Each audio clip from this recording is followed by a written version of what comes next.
Vivo Y400 Bangladesh মার্কেটে Vivo তাদের নতুন আরও একটা ডিভাইস নিয়ে আসলো Y400। খুবই স্লিক স্টাইলিশ একটা স্মার্টফোন, দেখতে খুবই সুন্দর লাগছে। এখন শুধুমাত্র দেখতে সুন্দর হলে তো হবে না, ভিতরে বিষয়বস্তু কী আছে সেগুলো বুঝে শুনে নিশ্চয়ই আপনি আপনার পারচেজ ডিসিশন মেক করবেন। তবে এই ডিভাইসটার স্পেশালিটি আছে কয়েকটা জায়গায়। ফার্স্ট অফ অল, ওরা যেটা বড়সড় করে হাইলাইট করছে, এই ফোনটা দিয়ে নাকি আন্ডার ওয়াটার ফটোগ্রাফি করা যাবে এবং সেটা নাকি একটা স্পেশাল পর্যায়ে চলে আসছে। অবশ্যই আমরা আজকের ভিডিওতে সেই বিষয়ে টেস্ট করে তো দেখবই। পাশাপাশি 6000 mAh এর ব্যাটারি রয়েছে, দুইটা কালার ভ্যারিয়েন্টে পাওয়া যাচ্ছে এই ডিভাইসটা। চার্জারটাও বড় আছে 44 ওয়াটের। সেই সাথে রয়েছে অ্যামোলেড প্যানেল, যেখানে 120 হার্টজ হাই রিফ্রেশ রেট পাওয়া যাবে। 500 কাট আউট আমরা দেখছি এবং 3 বেজেল আপাতত দেখে বেশ ন্যারোই মনে হচ্ছে, তাই না? তো এই সমস্ত জিনিসগুলো বেশ আকর্ষণীয় রয়েছে, তবে কমতিরও জায়গা আছে নিশ্চয়ই। চলুন সেগুলো একটু ফাইন্ড আউট করে ফেলি ঝটপট। বাই দ্য ওয়ে, যারা প্রি অর্ডার করবেন তারা প্রায় 20,000 টাকার গিফটস পেয়ে যাচ্ছেন এই ফোনের সাথে। এটা কেমনে সম্ভব? 20,000 টাকা সমমূল্যের গিফটস, ওই ব্যাপারটাতে আমরা একটু পরে আসছি, কেমন? ফার্স্ট অফ অল, এই ডিভাইসটা বাংলাদেশ মার্কেটে দুইটি ভ্যারিয়েন্ট ওরা লঞ্চ করে, 8/128, 8/256 ভ্যারিয়েন্ট। 8/128 দাম রেখেছে 27,999, পরবর্তী ভ্যারিয়েন্ট 29,999 বা 30,000ই বলতে পারেন। IP69 এর রেটিং রয়েছে, তার মানে এই ফোনটা দিয়ে সাবমার্স করে আপনি মোটামুটি 30 মিনিট পর্যন্ত আন্ডার ওয়াটার ফটোগ্রাফিও করতে পারবেন। আমরাও টেস্ট করে দেখছিলাম, হ্যাঁ, এটা দিয়ে চাইলে আন্ডার ওয়াটার ফটোগ্রাফিও করা যাচ্ছে। এমনকি সেগুলো আপনি অবশ্যই কাজে লাগাতে পারবেন, বা সোশ্যাল মিডিয়াতে এই ধরনের ছবিগুলো বেশ পপুলার হচ্ছে ডে বাই ডে। তাছাড়াও রেগুলার ব্যবহার করতে গিয়ে কোনো কারণে যদি প্যারেন্টেনিন লেগে যায়, সেক্ষেত্রে আপনি কোনো ধরনের সমস্যা পড়ছেন না। ওরা ক্লেম করছে এটাতে মিলিটারি স্ট্যান্ডার্ডের সার্টিফিকেশন রয়েছে।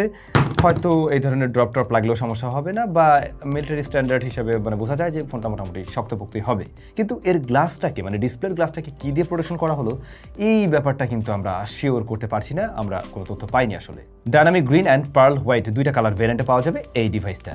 খুবই ইন্টারেস্টিং ব্যাপার হলো, এর যে গ্রিন কালার ভ্যারিয়েন্টটা রয়েছে এটার ওজন 196 গ্রাম, আর হোয়াইট কালার ভ্যারিয়েন্টের ওজন হচ্ছে 198 গ্রাম। 2 গ্রামের তফাৎ আছে এই কালারে এসে। ডিজাইনটা ইউনিবডি ডিজাইন, তবে এর ফ্রেমে 3.5 মিলিমিটার হেডফোন জ্যাকটা কিন্তু পাওয়া যায়নি, অনেকেরই প্রয়োজন হয়, এবং এই ধরনের বাজেটের ফোনগুলোতে আমি মনে করি স্টিল রাখা উচিত 3.5 মিলিমিটার হেডফোন জ্যাক। ডিসপ্লে সেকশনে ফুল এইচডি প্লাস রেজলিউশনের একটা অ্যামোলেড প্যানেল রয়েছে, যার সাইজ 6.67 ইঞ্চ। এটা 120 হার্টজ হাই রিফ্রেশ রেট দিতে পারে সর্বোচ্চ। এইচবিএম ব্রাইটনেসের বেলায় 1200 নিটস পর্যন্ত দেয়, তবে পিক ব্রাইটনেস দিতে পারে আবার 1800 নিটস। সুতরাং আপনি ইনডোরেও ঠিকভাবে চালাতে পারবেন, আউটডোরেও যখন একদম ডিরেক্ট সানলাইটে যাচ্ছেন তখনও কিন্তু এটা স্ট্রাগল ফ্রিই চলতে পারছে, দেখতে সমস্যা হচ্ছে না। এমনিতে ডিসপ্লেটা যথেষ্ট রেসপন্সিভ, টাচ রেসপন্স খুবই ভালো, টাচ করলে কোনো ধরনের ল্যাগ বা ডিলে আমরা পাইনি। তাছাড়া 120 হার্টজ পর্যন্ত পুশ করতে পারছে, যদিও বা এটা সব অ্যাপের ক্ষেত্রে না, কিছু অ্যাপ 90 হার্টজও লক করে, বাট মোস্টলি 120 হার্টজের ফিলই দেয়। কালার রিপ্রোডাকশন ভালো এই ডিসপ্লেটার, সেই সাথে চিন বেজেল যথেষ্ট ন্যারো, তবে একদম সিমেট্রিক্যাল না, কারণ লোয়ার যে চিনটা রয়েছে এইটা বাকিগুলোর চাইতে তুলনামূলকভাবে একটু মোটা, যে জিনিসটা হয়তো আপনার চোখে বাঁধবে। বাট টপ সেন্টারে 500 কাটারটা জাস্ট একবার দেখুন, এইটা একেবারে ছোট, যতটা ছোট করা সম্ভব অটুকুই করেছে।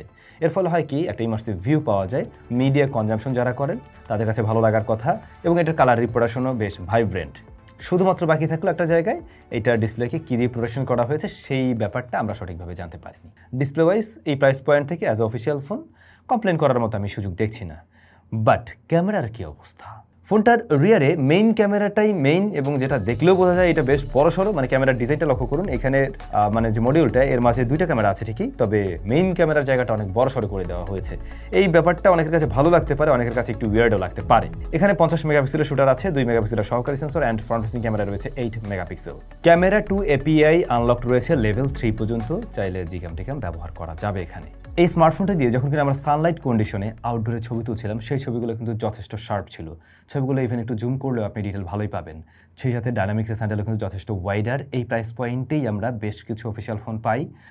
সেগুলোর সাথে কম্পেয়ার করতে গেলে এইটার ক্যামেরার ছবিতে আপনি বেশ কয়েকটা জায়গায় একটু আলাদা করার মতো পাবেন। ফার্স্ট অফ অল যেটা বললাম, ডিটেলের পরিমাণ বেশ ভালো পাওয়া যাচ্ছে, এবং ডায়নামিক রেঞ্জটা এই জায়গাটা ভালো করছে।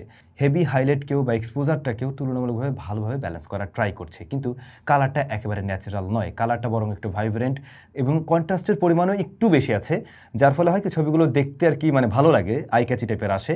এমনকি সোশ্যাল মিডিয়া রেডি টাইপও আপনি বলতে পারেন, বাট ভালো লাগবে আর কি ছবিগুলো। লো লাইটের দিকে কিন্তু ভালো রকমের এই গ্রেইন ক্যাপচার করে এইটা। সেক্ষেত্রে নাইট মোড অন করে নিলে বেটার আউটপুট পাওয়া যায়। কন্ট্রাস্ট যদিও বা বাড়ে, ডে লাইটের তুলনায় কন্ট্রাস্টের পরিমাণ বেশ কিছুটা বেড়ে যায়, আর বেশ কালারফুল ছবি মনে হয়, কিন্তু লাইট টাইট মোটামুটি বাড়িয়ে দিয়ে ব্যালেন্স করা ট্রাই করে সবকিছু। তবে অবশ্যই কমতি মনে হবে আপনার পোর্ট্রেট মোডে গিয়ে, দেখবেন যে সেখানে আপনি আলাদা কোনো ফোকাল লেন্থে ছবি তুলতে পারছেন না। এখনকার অনেক ফোনে আমরা দেখতে পাই টেলিফটো জুম লেন্স না থাকা সত্ত্বেও ডিজিটাল জুম করেই আলাদা ফোকাল লেন্থে ছবি তোলার একটা সুযোগ করে দেয়। ওরকম কিছু থাকলে ভালো হতো। এমনিতে এজ রিডাকশন ভালো, স্কিন টোন কিছুটা চেঞ্জ করে, একটু ফর্সার দিকে নিয়ে নেয়, একটু গ্লো করে, যেটা দেখতে অবশ্যই খারাপ লাগে না, কিন্তু কিছুটা স্মুথনেস মনে হতে পারে অনেকের কাছেই, আর আমি এখানে এক্সট্রা কোনো ফোকাল লেন্থ মিস করছি আসলে। তবে যে জিনিসটা অবশ্যই এই ডিভাইসে থাকা উচিত ছিল, একটা আলট্রাওয়াইড শুটার। এরকম প্রাইস পয়েন্টের একটা অফিসিয়াল ফোন হোক আর যাই হোক, তাতে আমরা আলট্রাওয়াইড অবশ্যই আশা করি, এবং ওইটার একটা কমতি আছে এই ডিভাইসে অবশ্যই, যে জায়গাটা নিয়ে আমি কমপ্লেন করব।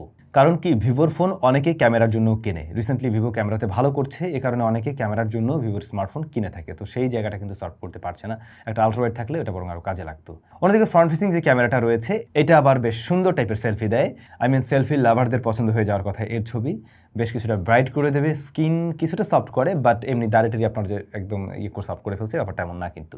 আর আর্টিফিশিয়াল ওভার শার্পেনিং এর ব্যাপারটা আমি লক্ষ্য করিনি। আউটডোরে ডিটেল বেশ ভালো পাবেন, ইনডোরে কিছুটা সফট করে। স্টিল অনেক স্মার্টফোনের তুলনায় ফ্রন্ট ফেসিং ক্যামেরাটা ভালো রেজাল্ট দিচ্ছে। এছাড়াও ভিডিওর শুরুতে আমরা বলছিলাম এই ফোনটা দিয়ে আন্ডার ওয়াটার ফটোগ্রাফি করা যাবে, এবং আসলেই এটা দিয়ে আন্ডার ওয়াটার ফটোগ্রাফি করা যায়। যেমনটা দেখছেন এই ছবিগুলো সব আন্ডার ওয়াটারেই তোলা হয়েছিল। আন্ডার ওয়াটার ফটোগ্রাফি সবসময় খুব সুপার শার্প হয় না, এবং দরকারও হয় না, তাতে করে তার আপনার আপনি যে পানির নিচে আছেন ওই ব্যাপারটা বোঝা যাবে না। বাট যারা আসলে পানির নিচে গিয়ে একটু ছবি তুলতে চান, আমি মনে করি এই ফোনটা দিয়ে সেই কাজ সহজেই করা যাবে। ভিডিও রেকর্ড করতে পারে এই স্মার্টফোন সর্বোচ্চ 1080p 30 fps এ। এই জায়গায়ও কমতি আছে, কারণ আমরা এরকম প্রাইস পয়েন্টে 2K দেখে অভ্যস্ত, বা 2K পাওয়া যায় কিন্তু। তো ওরা 4K থাকলে তো ভালো হতো, যদিও ওদের প্রসেসর যেটা আছে ওটা সাপোর্ট নেবে না, বাট থাকলে পরে ওটা কাজে লাগতো। এখন এই 1080p ভিডিও এখনকার দিনে আসলে খুব একটা চলনসই নয়। সেই সাথে ভিডিওতে আমরা একটু এক্সপোজার ইস্যু পেয়েছি, এক্সপোজার ব্যালেন্স করতে গিয়ে একটু টাইম নিচ্ছে আর কি। সো ক্যামেরাতে এসে আমরা দুইটা ব্যাপারেই খেয়াল করছি, ভালো দিকেও আছে যেমন, কমতির জায়গাও আছে তেমন। ভালো দিকের মধ্যে এটার মেইন ক্যামেরাটা ইনডোর আউটডোর বোথ কন্ডিশনে, এমনকি লো লাইট কন্ডিশনে ভালো ছবি দেয়। অনেক স্মার্টফোনের থেকে এই বাজেটে এগিয়ে থাকবে অফিসিয়াল ফোনগুলোর সাথে আমরা কম্পিটিশনে নিতে গেলে। বাট কমতির জায়গা হলো আলট্রাওয়াইডটা নেই। এই ফোনটাতে আলাদা কোনো ফোকাল লেন্থ নেই যেখানে আমরা পোর্ট্রেটে একটু স্পেশাল ছবি তুলতে পারি। আর একটা বিষয় হচ্ছে 4K তো আশা করা যায় না, অ্যাটলিস্ট 2K থাকলেও হতো। এই জায়গাগুলোতে কমতি আছে। অলরাইট, এবার পারফরমেন্সের তাহলে কি অবস্থা? স্মার্টফোনটি রান করছে FuntasOS 15 বেসড অন Android 15। পাওয়া যাচ্ছে দুইটা ভ্যারিয়েন্ট, 8/128, 8/256 GB। আর এতে প্রসেসর হিসেবে রয়েছে স্ন্যাপড্রাগন 685। এখন স্ন্যাপড্রাগন 685 এইটা আসলে এরকম প্রাইস পয়েন্টের জন্য 2025-এ এসে যুক্তিসঙ্গত একটা এসওসি হয় না কোনোভাবেই। এরকম প্রাইস পয়েন্টও আমরা এর আগে পেয়েছি বেশ কিছু ডিভাইসে ঠিকই, কিন্তু এই প্রসেসরটা দিয়েই আমরা অনেক কম দামে ডিভাইসও আসতে দেখেছি। এবং এই সময়ে দাঁড়িয়ে আমরা আরও বেটার চিপ আশা করি। তাতে আমার যে স্ন্যাপড্রাগনের প্রয়োজন ছিল ব্যাপারটা ঠিক এমন নয়। মিডিয়াটেকেরও অনেক ভালো ভালো চিপ চলে আসছে, কিন্তু সেগুলো দিয়ে আসলেও আসতে পারতো এই ফোন। স্ন্যাপড্রাগনের এই প্রসেসরটা খুব বেশি ব্যাটারি বার্ন করে না, এটা সত্যি। খুব বেশি হিট জেনারেট করে না, এটাও সত্যি।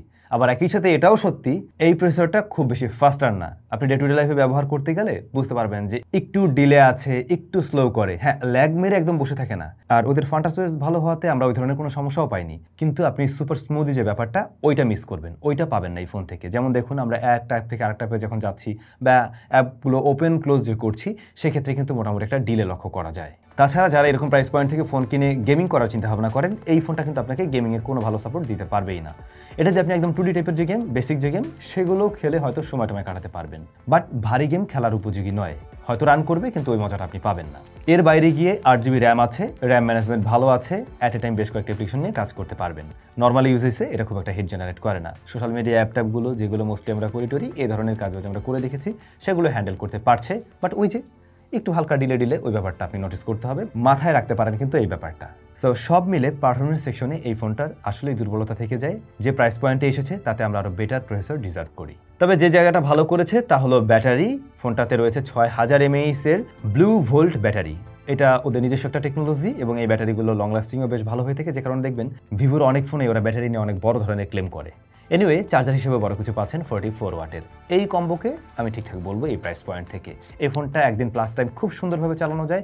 সারাদিন আপনি মোটামুটি একটু হেভি ইউজার হয়ে থাকলেও দেখবেন দিন শেষে 35% বা প্লাস হয়তো ব্যাটারি থাকতে পারে, যেটা যথেষ্ট ভালো একটা জায়গায় আছে। 8.5 থেকে 9 ঘন্টার মতো এসিটি পাওয়া যায় খুব সহজেই। কিছু এআই এর ফিচার্স রয়েছে বেসিক, যেমন ওই যে আমরা অনেকে এআই ইরেজার ব্যবহার করি, যেটা আপনারা ক্যামেরাতে পেয়ে যাবেন। রয়েছে ডুয়াল স্পিকার, স্টেরিও একটা সাউন্ড পাবেন দুপাশ থেকেই। এর যে ইয়ারপিস ওইটা কি সেকেন্ডারি স্পিকার হিসেবে ব্যবহার করছে, যথেষ্ট লাউড অ্যান্ড ক্লিয়ার। এইটার সাউন্ডটা একটু বেশি, তবে আমি কোনো ডিস্টরশন পাইনি এর থেকে। আর কথা বলতে গেলেও এর সাউন্ড কোয়ালিটি চমৎকার পাবেন, ওই জায়গায় কোনো ধরনের সমস্যা নেই। তাছাড়া প্রয়োজনীয় সেন্সরসগুলো এতে রয়েছে। এছাড়াও রয়েছে কিন্তু জাইরোস্কোপ সেন্সর, সেটাও আমরা টেস্ট করে দেখেছি। ভিডিওর শুরুতে বলছিলাম যারা প্রি বুক করবেন তাদের জন্য স্পেশাল বেশ কিছু গিফটস রয়েছে প্রায় 20,000 টাকা সমমূল্যের। প্রি বুক শুরু হচ্ছে 31শে জুলাই, চলবে 5 আগস্ট পর্যন্ত, এবং ফার্স্ট সেল শুরু হচ্ছে 6 আগস্ট, চলবে 12 আগস্ট পর্যন্ত। এবার যারা কিনা প্রি বুক করছেন এর সাথেই কিন্তু একটা পাওয়ার ব্যাংক পেয়ে যাচ্ছেন রিরো ব্র্যান্ডের। হান্ড্রেড। তাছাড়াও ওয়াটার ড্যামেজ ইন্স্যুরেন্স রয়েছে, মানাবের একটা ভাউচার পেয়ে যাচ্ছেন এবং বাংলা লিঙ্কের 18 GB ইন্টারনেট। ছবিতে সবকিছু দেওয়া আছে, আপনারা একটু দেখে নেবেন, ভিডিও ডেসক্রিপশনে মেনশন করা আছে। তো যারা প্রিবুক করছেন এই সমস্ত অফার্সগুলো পেয়ে যাচ্ছেন, বাট প্রিবুক যারা না করবেন তারাও কিন্তু লাইফ টাইম বা বলতে পারেন মার্কেটে যতদিন এই ফোনটা পাওয়া যাবে ততদিন পর্যন্ত রিলোর এই পাওয়ার ব্যাংকটা ফোনের সাথে ফ্রিতেই পেয়ে যাচ্ছেন। সো এই ফোনটা যদি আপনার পছন্দ হয়ে থাকে সেক্ষেত্রে প্রিবুক করলে বেশ কিছু গিফটস আপনার জন্য আছে, ওইটা আপনার জন্য ভালো চয়েস হবে।